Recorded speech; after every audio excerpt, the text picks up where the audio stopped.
And ready, set, go. All right, so one thing I just noticed when I was in that break after doing the for loop is that my gradient here is actually a little brighter at the it's brighter at the top and darker at the bottom. And if I'm trying to do something that's like a sunset, then usually the sun is going to kind of be brighter down at the horizon and it'll be a little bit darker up top. So I kind of want to flip this around. And to do that, I have a couple different options. I could change my for loop so it starts at 200 and then goes backwards. I can, instead of right here on my for loop, instead of saying having it go plus plus plus 5 each time, I can have it subtract 5 each time, and I could start I at 200 and then have it kind of go in that decrement. I can have a decrement go down 5 each time. Or what I could also choose to do here is I could, instead of it saying starting at I, which will be that upper part, and then go down, what I can have it do here is, rather than being, starting here, I can have it start down at 200 and have it subtract I as it goes up. So let's try that out. So what I'm going to do here is I'm going to say, let's do 200 minus I. And if I only do 1, let me show you what happens if you just do 1. You'll see this kind of amazing kind of bow tie thing that happens. And that's because one side is going from 200 minus I, and the other side is going from 0 to I. So it's 0 to 200. So you can get some really cool abstract graphics this way, but that's not really what I'm looking for doing here. So what I'm going to do here is I'm going to make it so they're both. So remember, lines are x, y, x comma y is the first point of the line, and then it's comma x, y for the second 2 points. So if you look at that reference, you'll see that. So what we want to do is we want our y's here to be the same all the way down, because if we don't do that, then you get this bow tie action. So I'm going to say 200 minus I, and when we run that one, you'll see I'm getting the gradient from there kind of all the way down. Now, what I'm going to do next is I think I'm going to maybe quickly place a sun, and then we'll start building in some mountains and some other shapes. But I'm kind of building from the furthest things away first, and then as I go down my code, because it's very linear, and the things that are further down in your code, further down in our code here on the right, are the things that are going to be on top of your drawing, and you're going to see that here. So what I'm going to do next is I'm going to very quickly give this I keep looking at the wrong screen here. I'm sorry, I'm looking down so much. But I'm going to give this and say this is the pretty sky, so I know what this little section is here. So this pretty sky section goes to here. I'm going to leave my green ground now still down at the bottom, and here in between I'm going to put in my sun.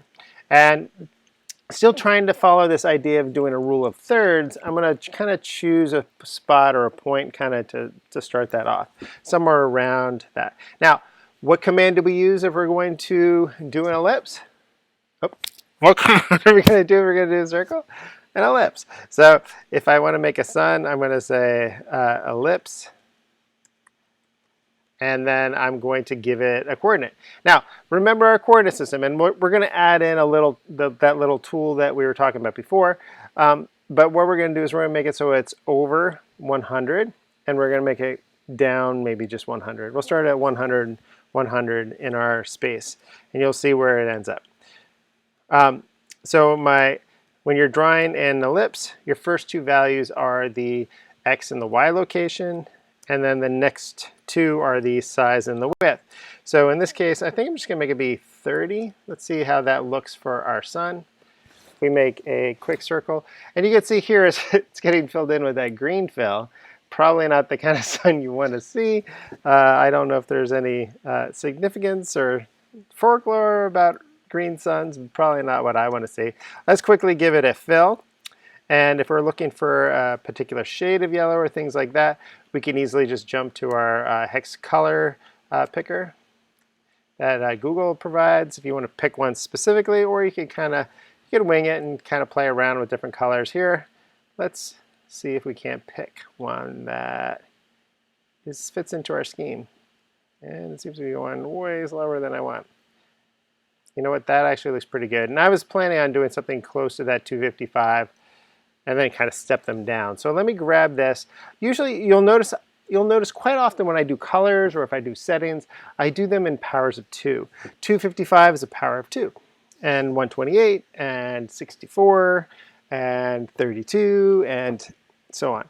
So if you keep noticing those numbers kind of propping up. Now, we don't do 256 because 0 is also counted in that. So that's why you'll see the value goes to 255. And we already talked about that.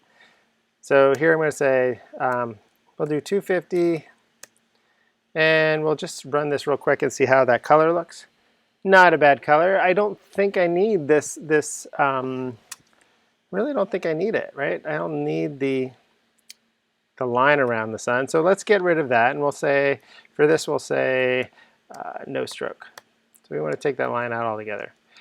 I mean, optionally, I could make it be the same color, but it makes more sense to simply just get rid of that line. So here I've got it. Now, am I following my rule of thirds? 100, 100? Not really. What I really need this to do is it needs to be over just a little bit more. And if it's here, then it'll be a third of the way over. So it doesn't have to be precise, but things that roughly follow the rule of thirds tends to be more pleasing. And when you do your composition and layout, you can kind of feature your items in those places a little bit better. Let me look at my code here and find, see, I said 100, 100. I really should have been 200 over, right? Because 600 divided by 3 is going to give me a 200 value. Let me move that one over quick.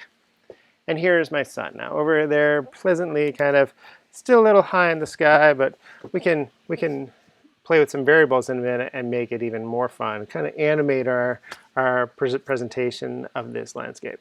So there we are with our sun. Now let's take just a second, and then we will add in the mouse tracker, and we'll maybe start working on mountains, and then maybe a couple trees, and then from there, I think we can try to do a couple little animations. So get ready for the next video.